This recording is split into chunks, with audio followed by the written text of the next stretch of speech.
What is up, guys? This is Odd1sOut's here, and hi, I'm welcome in the YouTube world. Now, I know I really enjoying into this YouTube world because I'm pretty excited. What videos am I gonna react to?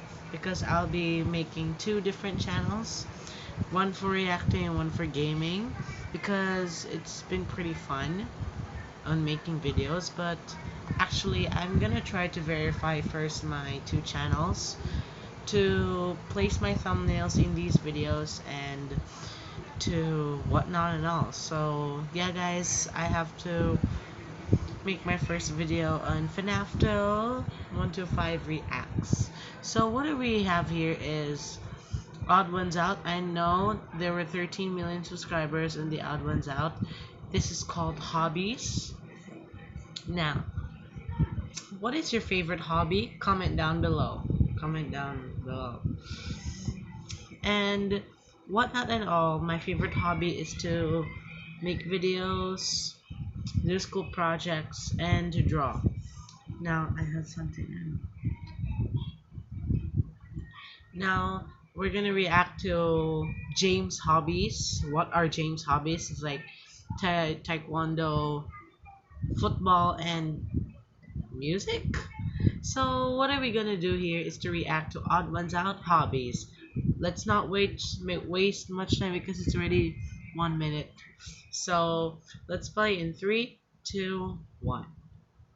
Want their children to be well-rounded. Parents want their children to be well-rounded. But the problem that every parent faces is that 7-year-olds would rather watch any video on YouTube than learn how to play the violin. So, how do these concerned parents get their children to be more active? Answer, they force them. Now, forcing your kids into activities isn't a bad thing. In fact, overall, it's extremely helpful. Forcing kids into doing something they don't want to do is the only way we can get them to go to school.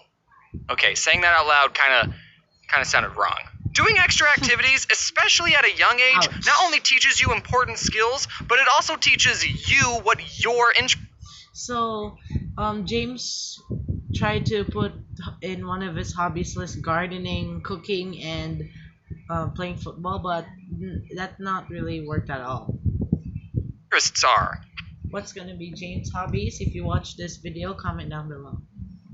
How are you gonna know if you don't like ballet unless you try it? I've tried it, and now I can say with confidence, ballet is not for me. I'm sure I'm not the only one who's had to deal with parents signing you up for sports, instruments, and more sports. I think when you're really young, you don't realize that you have a choice. Your parents just start taking you to soccer practice every Wednesday, and you think, oh, okay, I guess I'm doing this now. But all the activities I was forced into, while I never got invested in any of them, I'm still glad I did them, you know? I forgot how old I was when my mom signed me up for soccer, but I was little enough for the goals to look like this. I can't tell you how many games you won or how many goals I scored. True. It was probably close to 0, because I ultimately didn't care about soccer. The only thing I cared about was getting a treat after every game, because I earned it. I know some kids who really enjoyed playing soccer. I forget which video I mentioned this, but back in the day, there was this kid I knew named Micah. He used to live in the house directly behind mine, and we were on the same Little League soccer team. He was really good at soccer, probably better than I'll ever be, and he still plays to this day. Okay, it's been 4 years since I last talked to him, but he was still playing soccer to this 4 years ago. Now, did Micah's parents initially force him into playing soccer? Probably, I didn't ask. But if his parents never forced him into it, he would have never known how good he was at the game and how much he enjoyed it. But that's enough about Micah. This is my channel. I don't remember how I stopped playing soccer. I just stopped showing up to the practices 1 year, and then I never played again. And then my mom put me into Boy Scouts, and that was a lot better because it wasn't competitive and camping is awesome, and I made some dumb videos about it. So it was a return investment.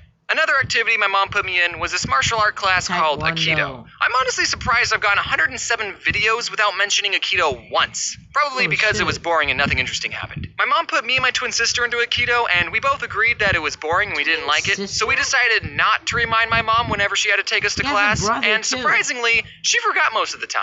Okay, look, whenever the sensei was talking, we had to sit on our knees, and that gets uncomfortable after 2 seconds. What is Aikido, I hear you asking? Aikido is a special form of martial arts in that it doesn't teach you how to fight. Aikido is all about self-defense and to also not hurt the attacker. You know those self-defense True. techniques It that should are not like, be if someone for tries to revenge. attack you, use your keys as a knife and stab them. Aikido is not that. An Aikido master will take an attacker's It should arm, not spin be them in around, and then revenge. pin them down to the floor. Now that sounds really cool on rice paper, like if someone goes to attack you, Rice and then you block their punch and pin them to the ground, and you just give them a look like, you want to take me on, kid?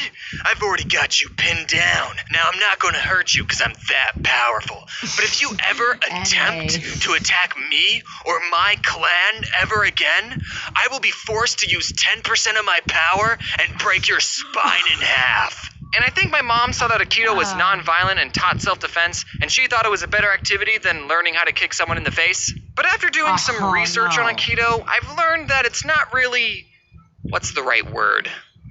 Respected in the martial art community. There's a lot of people saying that the techniques of Aikido don't work against a real attack, and that if someone's really attacking you, you can't reasonably pin them down without hurting them.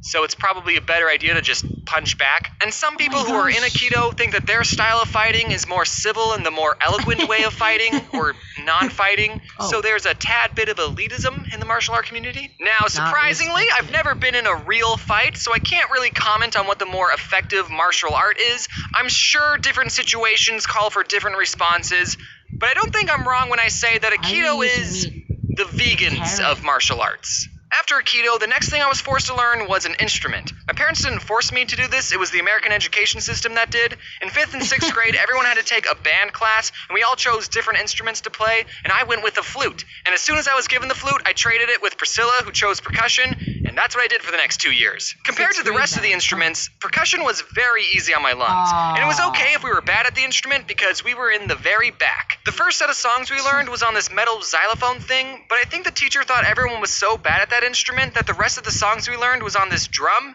Just one drum, it looked like this. So while everyone else had to learn face and every good boy deserves fudge and whatever these lines connecting the notes mean, we cool kids in the back only had to memorize 3 notes. A hit on the drum, a hit on the side of the drum, and not hitting the drum. Now those are my favorite notes. Drums are so great, nothing beats the drums.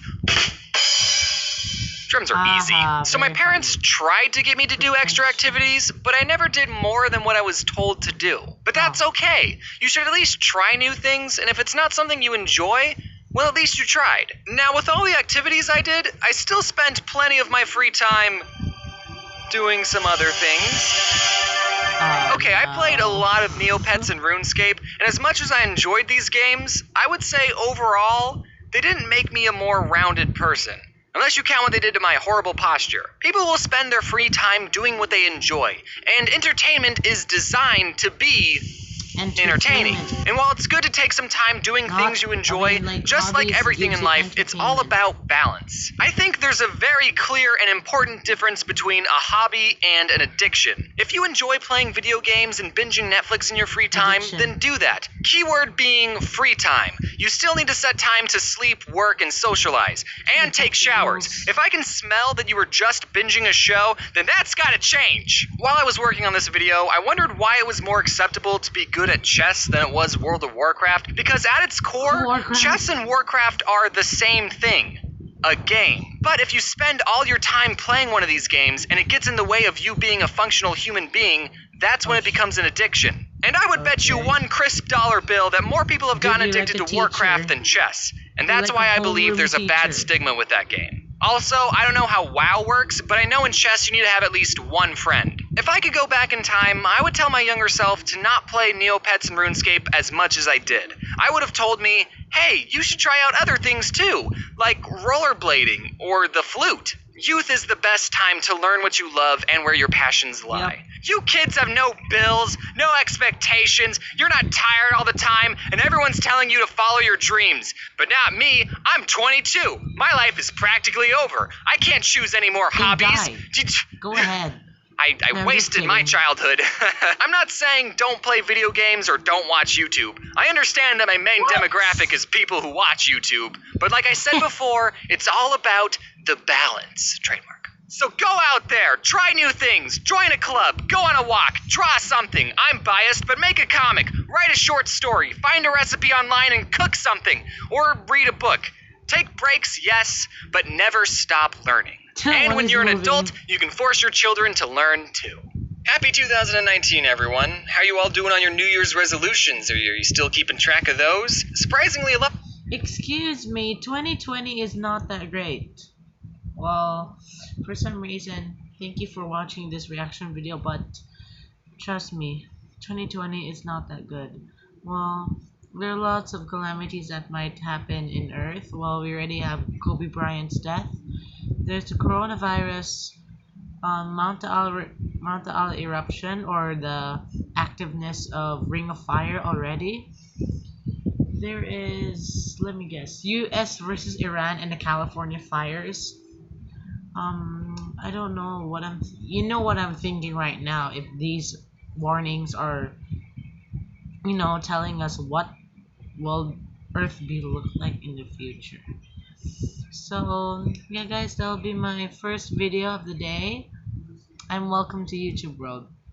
Now, comment down below, give this a like, and subscribe to my new channel. So I'll see you guys in the next video. While I'm gonna make a new channel for my gaming series, and I'll see you at the next reaction video. Bye.